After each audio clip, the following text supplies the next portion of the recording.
Hi, everybody. This is Maki, the co founder of mytransgenderdate.com. The video that you're about to see is my participation in the first ever Transpinay Summit that was held in December 2021.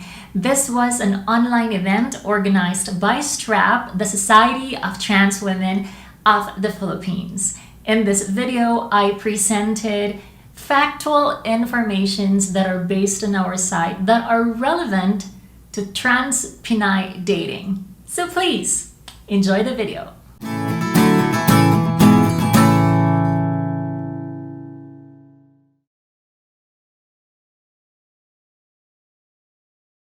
Hi, everybody. My name is Maki Gingoyon. I'm a proud transgender woman based in Cebu City. My pronouns are she and her, and I am the CEO and co founder of the number one dating site for transgender women and men who are attracted to trans women. It's called mytransgenderdate.com. My name's Veronica Litton. My pronouns are she and her, and I am a queer and sapphic trans woman. I am an incredibly sapphic trans woman, and I am a writer. Hi, V. Nice to meet you. Likewise, Maki. Nice to meet you. Okay, so I'm going to start with my presentation. So you can just jump in. This is a very short presentation. All the data are from our site. And I have asked my team to help me build this very short information that is relevant to Transpinay matters of heart, Transpinay matters of the heart, dating, love, and safe sex. So this is the Transpinay Summit. So my name is Maki Gingoyon. Once again, my pronouns are she and her. I'm a very proud transgender advocate. I have also been an LGBT warrior since I was in college. CEO and co-founder of the leading transgender dating site, which is mytransgenderdate.com. And I also have my fair share of joining beauty pageants. So I think it's safe to say that I'm a beauty queen. To name a few, I participated Queen of Cebu 2010 and Itbulaga Super Serena, and won Super Serena Queen of the Sky back in 2013. Gosh, that's so old. Okay, so the latest is the Mandawi Gay pageant in 2017. Just to have a quick overview or to quick information of mytransgenderdate.com, our site, we are the leading dating platform for transgender women and trans-oriented men looking for love. So basically, we created this when we were a couple together with my partner, French partner, Cyril Mazur, and we focus more on the straight dating site scene. The site is available in 11 languages with members in 190 countries. We value high standards with the help of 24/7 moderation, and most of our members of our team are trans women, so I'm very proud of that. Also, here on My Transgender Date, we break stereotypes, normalize transgender relationships. And so hopefully we could be more inclusive by inviting more types of sexual orientation. So we're looking forward for that. And we have been in the industry for quite some time. We founded the site back in 2013. So as a dating site, here's one of the data that I wanted to show to you. The ratio of men for each trans woman. If you can see on the chart, we categorize it per location. I wanted to highlight the global scene of the percentage of men for each trans woman. There are actually 5 men for each trans women. And in Europe, there are 13 men for each trans woman. And in the US, there are 12 men for each trans woman. And in Canada, there are 11 men for each trans woman. And even in Latin America, there are 6 men for each trans woman. We brought this up because personally, in my experience, I have been in a situation where I would be like, there are no men, or there are only few trans-oriented men, or there are only few men who are attracted to trans women. You know, when hormones kicked in, you always just wanted to be, no, there's no man for me. No, there will be nobody will be attracted to a trans woman. So apparently, with all this data that we have on our dating site, I can confidently say that I have more men to choose from. There's just a lot of fishes in the sea. But if you're going to look at Southeast Asia, in Thailand, there is fairly equal distribution. There's like one man for each trans woman. However, for our transpinays here in the Philippines, if you are only searching for men in the Philippines, there's really low percentage of men who are attracted to trans women. In fact, our data say for 8 trans women, there is like only one man. So if you're a transpinay searching close, like searching strictly within the local scene, I think you really have less chance of finding a man. Anything you can add there, V? How about, do you have any idea about the ratio of men and trans women, like based on your experience? But in my personal experience, the places where we flourish the most are usually online. So it's either in Facebook communities, Discord servers, even in different dating apps where we have a chance to sort of get past all the pleasantries at the beginning when you meet someone and just sort of be yourself. That's really great to know. So that means like there is really an opportunity for like everyone, regardless of sexual orientation. Mhm. Like there are fishes on the sea. Like you'll Oh, just have to find the absolutely. right dating site, right? Mhm. Moving on, just a fun fact. So not all trans spinies. I'm also curious about this. So I asked like, so, how many transpinays are in the Philippines and how many transpinays are actually outside of the Philippines?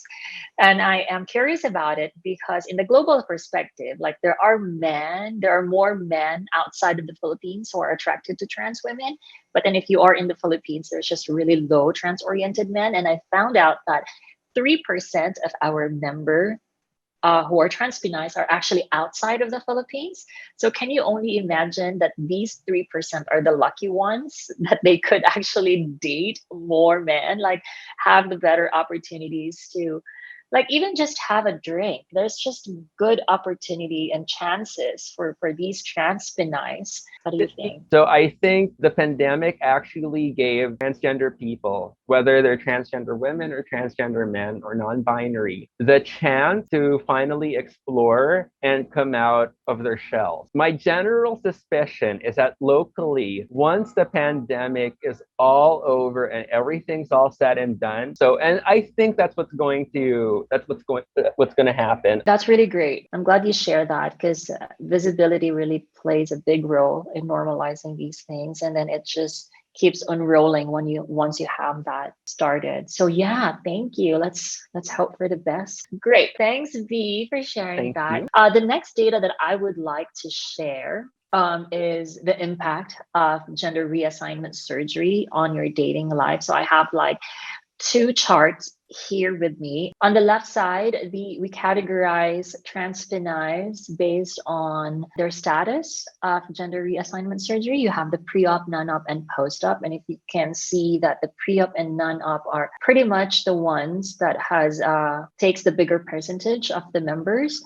On the right side, we also have the numbers of the percentage of men based on their preference. Now, if we're going to compare the two, if you're a non-op transgender woman, basically there you do have chances that you will be able to meet your counterpart because you have like 93% of men who prefer non-op trans women. If you're a pre-op trans woman, meaning like based on the definition of our site, pre-op is that you're planning to undergo gender reassignment surgery, but not just yet. There is also a good number of men on our site who are looking for pre-op trans women. So you couldn't really find a reason not to find your match unless other reasons. But based on your status of gender reassignment surgery, you could really say that there is a good match of these numbers. Now, if you are a post-op transgender woman, which is a little bit a concern for our trans sisters who are undergoing post-op and goes online dating scene because they have like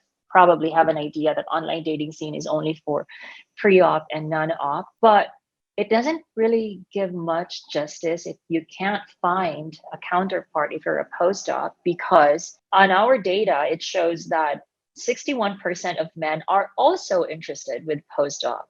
So, regardless of the status of your gender reassignment surgery, you have a great chance of finding someone online. Do you think these things also matters in the transgender dating scene? I'm pretty sure genital preference plays a role, but in a lot of the transgender women that I know and that I'm very close to, and I'm speaking for myself here as well, it doesn't really matter as much as the person. Mm, So I guess we're more attracted to the person themselves than we are to whatever body parts they happen to right. have. That's good to know. My next data is all about sexual roles. And I'm so interested about sexual roles in the queer transgender dating scene. If you can see with my the two charts here. The left chart shows the number of transpinays that are being categorized based on their sexual roles. So you have the top, the bottom, and the versatile. And then on the right chart, I have the number of members or the percentage of members that are also based on their sexual role, which is top, bottom, and versatile. I want to compare the two, and let's start with the easiest. So if you're a versatile person, obviously you are going to look for a versatile person because that's just, I think that's ideally the way it should be, or like that's the easiest way. Like if you're versatile, it would be just much more compatible if you are to be with a versatile person. So although there is another spectrum of that, like versatile more on the bottom side, versatile and more on the top side, but focusing on really the versatile part, you could see that there is a good percentage of men who are versatile and men who are looking for versatile trans women and transpinays who are actually versatile. Now, looking at the numbers of bottom transpinay. So if you're a bottom transpinay, then obviously you're going to search for a top man. And there is a good number of men who are top and searching for a bottom. Now, what if I'm a top transpinay? Because I think this still is a taboo. Like, dear, why are you being top and stuff like that? It's so masculine. Like, I want to erase that fact because it doesn't really affect your dating life, because if you're a top trans woman, then you actually are going to look for a bottom man. And there is actually a good number of men, like 8% of men on our side are bottom. So this is a good match. Like you have no reason not to find the perfect not really the perfect, that's too cliche, but um you could actually find your match, and you could actually find someone that you could be with, both physical compatibility, sexual compatibility,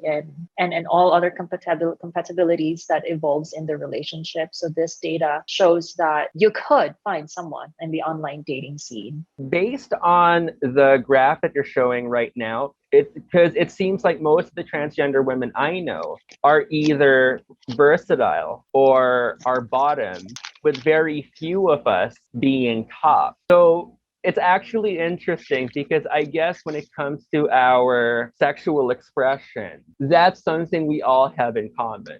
As trans women in general, regardless of what our sexual orientation is or where we are in the world, there is so much pressure on us to be absolute saints, or like these 1950s style Stepford wife ideas of what a woman is, that I think it Right. actually interferes with the way we happen to express ourselves on so many different levels, especially on a sexual level also. There Right. are so many different restrictions that I think ultimately play a role in the way we express ourselves sexually and to our partners as well. Right. Going to the partners thing, in my experience, because I'm versatile, I've been with more partners who were just as versatile as I am.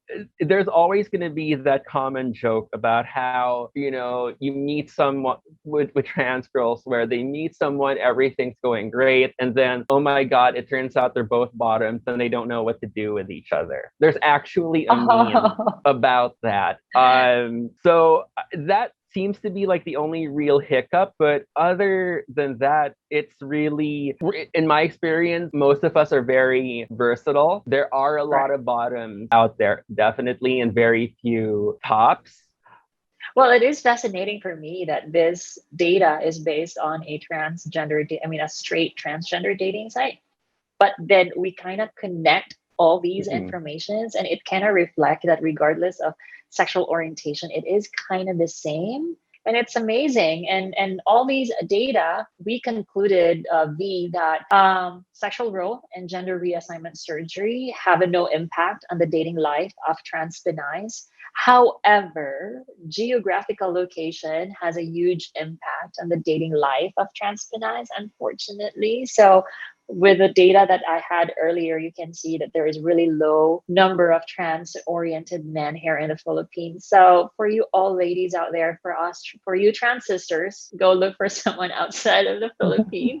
So that is why we also concluded that international dating for those of our trans sisters who could afford and has the opportunity to go out of the country, then go for it. Or online dating is actually a great way to improve the dating life of transpinays. And of course, if you are into dating and if you wanted to try, you could check out mytransgenderdate.com. We have the most number of members in Philippines has the most number of members on our side, and it's just so sad that there are only few trans-oriented men in the Philippines, and all of these part of when we talk about geographical location, we cannot skip the part where who's traveling who or who's going to travel first. And sadly, most of our trans sisters don't just have the great economic opportunities to find Mhm. a job. And even us, I think we couldn't afford to go to the USA like in a snap of a finger. We have to save for like 2 years, 5 years, and it's just so difficult. I can feel your frustrations because you connect with someone, you meet with someone. I mean, you chat with someone for so long, you exchange messages, but then again, you're too far away and you couldn't even fly at this moment because of the pandemic. You couldn't even afford to fly right away. It's a crazy world that we have.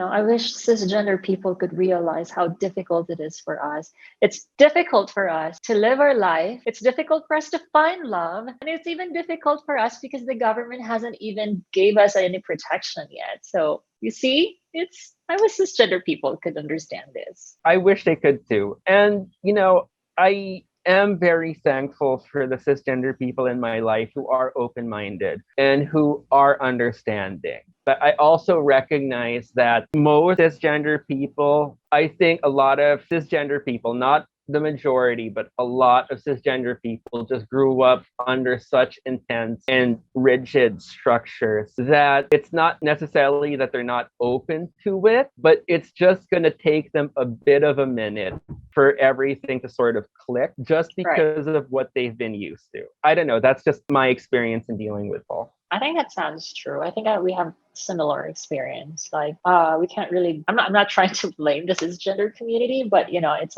they do have their fair share of struggles as well. And plus, they have to adjust and stuff like that. But I'm also speaking from privileged point of view, where the people around me embrace me and Mm-hmm. accept me and actually transition with me. I could only imagine for those who have the lack of knowledge on how to go through on this, it must be very difficult for them as well. But that's a good one. That's a good start to talk about it, trying to normalize this type of conversation and involving cisgender people in our Mm-hmm. lives. There you go. That's the conclusion that I have. And after that, we are going to discuss about online dating 101. I did two parts on my online dating 101. The first part is creating your best profile. Mm-hmm. So if you wanted to look for a decent relationship or a serious relationship, I reckon you need to upload a decent photo. Like, come on, don't reveal too much. It might be taken a wrong way. The idea might not be perfect. Like, you could upload a classic headshot, a selfie, something like this, or some activities that you love, probably sipping some coffee or eating, I don't know, or exercising, like a hobby or planting and stuff like that. I think this also works for other people. My second advice is to create a simple yet truthful description. I think this is very important in online dating scene. You really have to be honest of who you are. I Mm-hmm. personally not a good writer. I'm so bad at it, so I hate creating descriptions. Lucky you, because you have the gift of writing, so you could probably,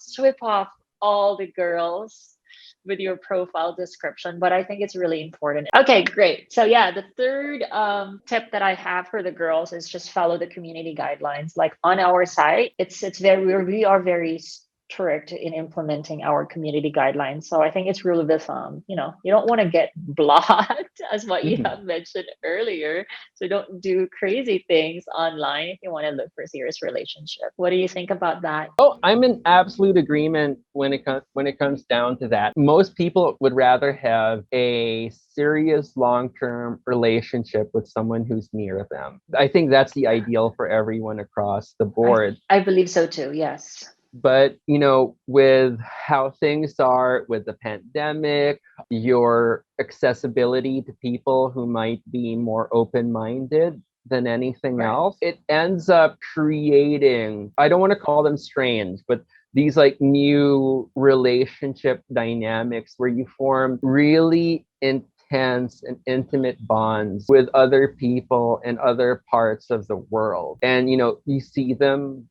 all the time online. You talk to them for the most part on a regular basis. Sometimes you pop in and out of each other's lives, but you're always there. Yes. It's a very new kind of relationship dynamic, but because you know that there are limitations with online dating, especially long distance online dating, and you're not naive to those limitations, you just sort of expect it for what it is and you just appreciate it for what it is. Allow yourself to sort of hold out hope with the notion that if your worlds ever actually collide offline, it could happen. But if it doesn't happen, it doesn't happen. It's definitely strange for sure. Do you have like this? Because I also have this personal experience where, but it has something to do with oneself actually. When I have been into hormone replacement therapy. Have you been?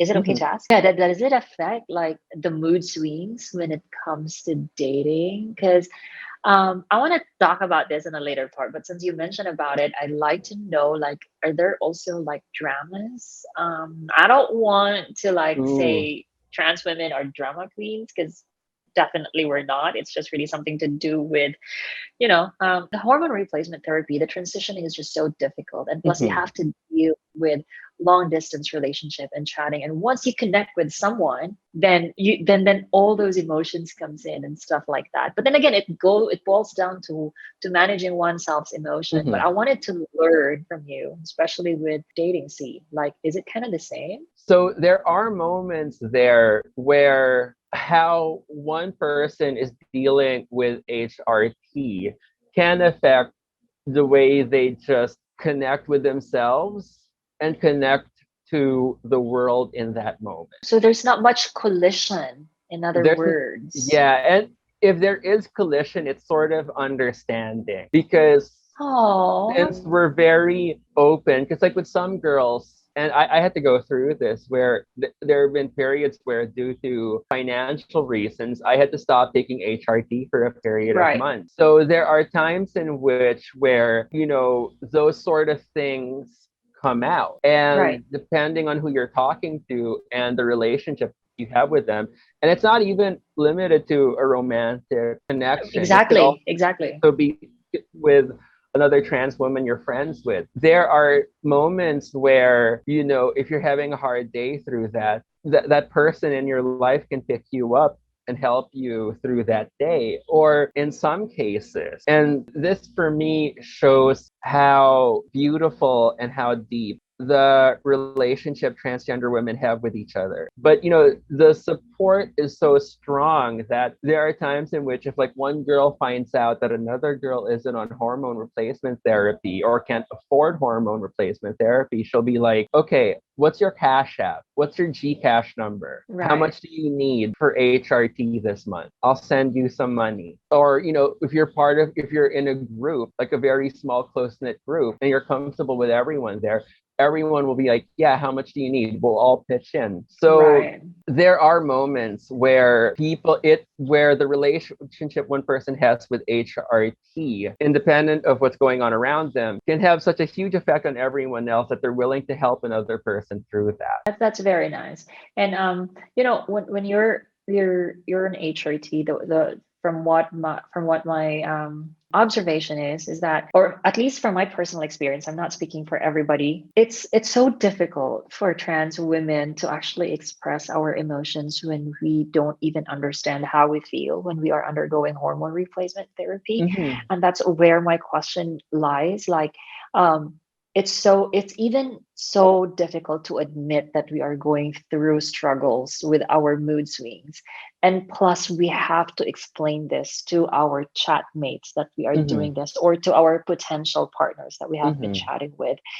And it's just so sad that not all trans oriented men are kind of educated of how trans women go through, because let's admit, men are not really that emotionally open about their feelings, and compared to women, like it's so easy to understand your counterpart Mm-hmm. that you are going through. I think that's just so beautiful. You're lucky to have that kind of privilege, because women can easily understand how emotional you are, and Mm-hmm. all emotions are valid, by the way. So it's good that you don't have to explain yourself what you're going Mm-hmm. through, like they just The other immediately person just get get it. it. Oh Yes. my gosh, that is so awesome. I wish men can do that too, like No, I'm I such a sexist now. I remember a few weeks ago when I got back on HRT, I started having the brain fog again. And it had been months since I've had that brain fog. And I was like, oh my God, I can't believe I spent so many years living with this brain fog. And here it is, I have to deal with it. But, being able to talk to another trans girl and having someone who gets it and understands it to sort of kind of hold my hand and help me just exist in that moment while I tried to figure out what I wanted to do moving Right. forward, it helped. It does. Right. Just the fact that they are there for you, not even saying a word, but you could actually just feel that they understand what you are going through. Hmm. You know what I mean? Like that's something man needs to learn. Like they just need to, they just really need to understand trans women. But yeah, thanks for sharing that. That's really good. That's really a good insight. I do also have the do's and don'ts in online dating. Very quick. Do visit the site frequently as you can. Like it's a regular thing. Do send original messages. And this one, don't share your contact details right away. I'm a very Hmm. big advocate for this. Like, dear, I'm so scared of people sharing their contact details right away. Don't do that. Like, why would you? Don't meet someone right away. I think it's a rule of the thumb when it comes to online. Like, take it Hmm. for a week or two, and just see if there are some good words that you have exchanging that you can find connection. And if there Hmm. is, then go for it. Yeah, I Right. mean, in my experience, I found that it can go a number of ways where someone might ask me for my contact details right away. And usually when they ask Mm-hmm. for that, I'm like, no, I'm going to stop talking to you. I'm sorry. Sorry, not sorry. Sorry, not sorry. Yeah. I'll give one scenario where the scenario is the possibility of hooking up with someone, whereas Mm-hmm. you have another possibility where the possibility isn't necessarily hooking up with someone, but it's actually potentially getting into a relationship with A another relationship. person. Yeah. So that's that one aspect. But for me, it usually takes a good conversation and a few days of talking to each other before I'm even remotely comfortable with the True. aspect of meeting up. And then on the other side, I noticed that the talk of sex is there, but what is more important is more about how both people feel about themselves in each other in that particular point in time. And basically using that first date as basically a gauge as to whether or not they want to see that other person again. So it's Right. actually very interesting the way once you finally make that connection, the way it works. But I think it's also very important from the very beginning to be very clear about what your intentions are. I agree 100%. Like, we're not here wasting our time. It's just a lot better when if you want to hook up, then go for it. Don't Hmm. play someone's emotions, and Hmm. don't waste someone's time by doing sweet stuff, or saying sweet stuff. And then at the end of the day, you just want to go to bed. Like, just be honest. Like, this is one of the things that I actually advise men. There are men who actually message me on the site and ask like what advice. This is my first time to be with a trans women, and I'm like, trans women are women. It's kind of the same. Just be honest with your intentions. If you want to hook up, then go for it. If you want to date, then say it. Mm-hmm. Simple. That's true. I agree definitely with what you said.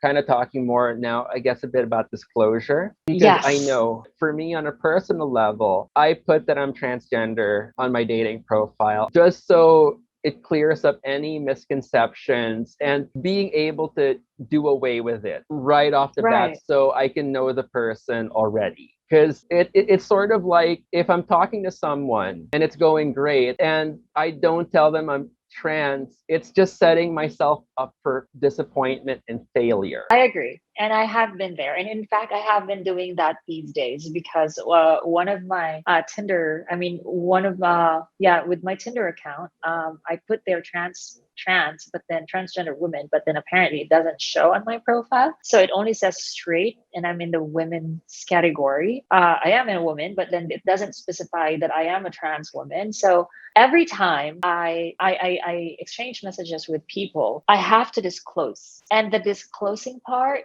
from my experience, is strenuous. Like, Mm-hmm. it's why do I have to go through this? Like, why can't they just put it up? But then again, if you're actually going to put really on your bio that you're a trans woman, I'm kind of scared that people will just be like looking at you. I'm scared of my safety. Mm-hmm. Um, Understandable. but then again, if you wanted to talk to people just for hookups or anything, the disclosing part is just so time consuming. And Mm-hmm. as what you've said, you're putting yourself into disappointment. And most of the time I am. Like they just unmatch you, or there is one guy actually said, I don't like trans women at all. They're nasty. Oh, Oh my gosh. oh.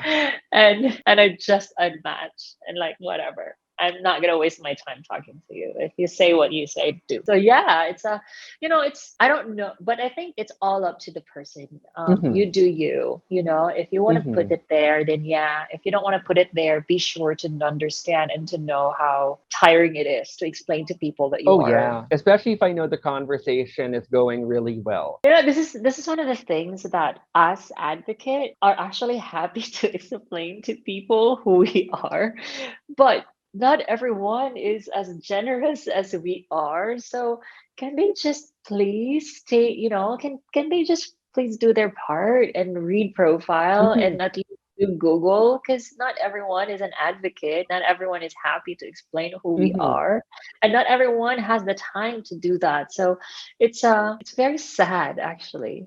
It's sad because you are in a situation where I don't want to do that because I'm afraid of my safety, but then I also don't want to go through this type of explanation thing. Lately I've been trying to be aware of the privilege I have as a transgender woman. I know I'm attractive. I'm not saying that, to pump up my own ego. It's just, it is what Right, it is. right. There are times in which, when it comes to dating, I guess I've started to try to abandon the idea of disappointments or things not working out as they should. Because at the end of the day, I try to be respectful with my partners as much as possible. Like, for instance, when it comes to something as simple as kissing and holding hands, I Right. ask. Oh, I ask because for me, it's like I've had moments where, I tried to make a move before and it didn't really, we weren't in the same place and it just wasn't working. And so just to avoid any confusion, I found that honesty is the best policy. of course. I think that's what dating is all about. You can't be just so selfish that you're so comfortable and then the other person is not. Like Mm-hmm. that's what a relationship is all about. And that's a really good one. I do have some things here, like meeting in person. If you are doing online dating, like us for transgender women, meeting in person, you have to meet in a public place. I think that's just safe if you are, if you're meeting for the first time. Arrange your own transportation. Mm-hmm. I do. I always do, especially with hookups. But let's talk about hookups later on, especially when we talk about safe sex. Stay connected if you want to meet someone new, and also stay connected with your friends and stuff like that. Also, watch your drink. I never do. I don't know. I never do. Maybe too complacent, but please, ladies, do check your drink. It's very important. I wanted to share that safe sex is not just all about protecting yourself from getting HIV or STDs or STIs. First on my list is that always make sure to make out with someone who knows about your gender identity, and we just discussed this earlier, right? Like everything else about what's in there should be laid out and should be put on the table. Like honesty is the best policy, is what you have said, either for hookups or anything, especially for hookups, Oh actually, because if yeah. you're in a relationship or if you're building a relationship, they better know. But if you're on a hookup, this should be put right away. Like, I know this is going to be a very controversial thought, and I know Mm-hmm. not a lot of people are going to agree with me on this, but the way I see it, we're in a period where we are living in the shadow of the legalization of gay marriage in the United States, which basically means the widespread acceptance, for the most part, gay relationships. So I Right. understand that for cisgender people and the world at large, it's going to take them a minute for them to understand us and embrace us. It's just how it is. I mean, we're still at a point where there's still rampant racism in different parts of the world. So I try to be understanding about these things while also being progressive. Although I have to like point out that not all trans women are like us, who Mhm, actually have the patience, and mhm. the privilege to actually process all these things and be understanding for people who are on the other side. Not all trans women are like that, and not even not all transgender people have that kind of privilege as what we have. I would like also to bring up our trans sisters who are post-op. Like, Mhm. I don't want to speak for them, but there must be, a topic that we can talk about. There must be an information that needs to be discussed. Like, it's so difficult. I could only imagine for post-op trans sisters that we have, that it's difficult for them to say that they are trans women and they have undergone gender reassignment surgery, and then they have been rejected because they're not women enough, because sort of like this. And then it goes into a dilemma where, do I have to say it? Because after all, I already have gone post-op, so I could pass. But then people but I might be putting myself in danger because the person that I'm going to be sleeping with might notice or something like this. I don't know. I'm completely I'm blabbering, because there are a lot of post-op trans sisters that we have. It's not just all about non-op and pre-op, whom you could easily say that I am this and I am that. Like, there is a much more topic that needs to be discussed within the trans community, especially when it comes to disclosing. But I guess we could agree that you do you, as long as you will be on the safe side. Safety first. That's what Mhm. is all about, right? The next point that I have here is, better make sure to make out with someone who knows what he or she wants, and not just for the sake of experimentation, unless you agree. Sex should be consensual. That's what I Yes. have for safe sex here. There, unfortunately, for non-op, I mean, unfortunately for transgender women, we have been sexually fetishized. And Mhm. a lot of, from my experience, there are trans men. I mean, there are men who would like only to experiment. In fact, just this morning, I received an email and saying, it's my first time to be on the site and I would like to experiment. And I'm just like, this is a serious dating site. Why would you do that? Like, why would you sign up here? We are so clear about our intentions. Like, my transgender date is for serious relationship. Why would you look for, experimenting? I guess there's nothing wrong when experimenting, as long as the person that you are experimenting with agrees Knows. to it, Mhm. So you will be experimenting each other. Why not? Yeah. My next bullet point is protection. This is where, like being literal with safe sex, always be prepared. Make sure you bring condoms. I don't recommend going bareback, but if you want it, make sure to know what prep is all about and where to get it. But then again, prep is only for HIV. Correct me if I'm wrong. Like, you can still get STD and STIs if you're doing prep, So Mhm. that's for my safe sex. Like, this applies for straight. I don't know it. So when it comes to oral, that's where you're going to need the protection. So with trans women, it is recommended to wear a condom if you're not sure, or if it's your first time experimenting with someone and they want to go down on you. If you have access to a dental dam, or something like that. Since the most I'll typically go, because from it is giving oral, I try to save that for someone who I really like or I feel really comfortable with. The potential exposure to different STDs and STIs are kind of different. It's not to say that they aren't there, they're definitely there. You know, in our culture, like doing hookups, there is that so-called quickie. I think it's also the same with trans women and trans oriented men, but I think it's more I'm throwing assumptions here, but I think it's more direct, more quick. Mhm. Like, let's just get it on, you know? Mhm. Like, there's really no culture of like, do you have this? Did you get tested? Did you? If we talk about safety, as what I've mentioned earlier, it's just more detailed. If you want to do quickie and hook up, like, Mhm. you have the time to explore your partner when it comes to, I'm not saying for everybody, Mhm. but when it comes to straight, it's just straight hookup or yeah, straight sex between transgender woman and a man, a cisgender man. But yeah, with a penis, it's you really need to be sure about your safety, and it's very Mhm. important to to inform the ladies, because it's becoming normal where you have with all the hookup apps that we have. It's just so quick that we forget Mhm. sometimes. So yeah, I'm so happy we have this talk, and I'm so happy that we made it. Like, truly, I Yes. think that's the end of our presentation. This has been Transpinay Summit, Transpinay Matters of the Heart, Dating, Love, and Safe Sex. Thank you so much for joining us. I hope you learned a lot. This has been an amazing conversation, and it's honest to gosh, a conversation that's been needing to happen for a long time. Miss Maki, thank you so much for all of this. Thank you. Thank you, B, for sharing all those knowledge. And I hope that a lot of us have been enlightened with curiosities in terms of the dating scene for both straight, queer, and everything in between. That, as what you've said, it really needed to be discussed and normalized. So thank you very much.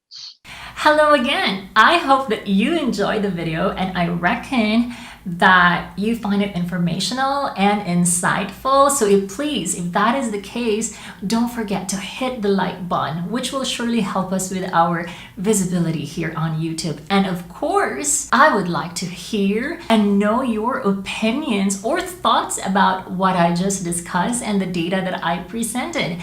Please leave all those things in the comment section. I would love to read your experiences, your reactions, your opinions, and things that you have experienced when it comes to online dating. And finally, if you want to know more and watch our future videos, don't forget to subscribe on our YouTube channel. Till our next video, and don't forget, #LoveKnowsNoGender.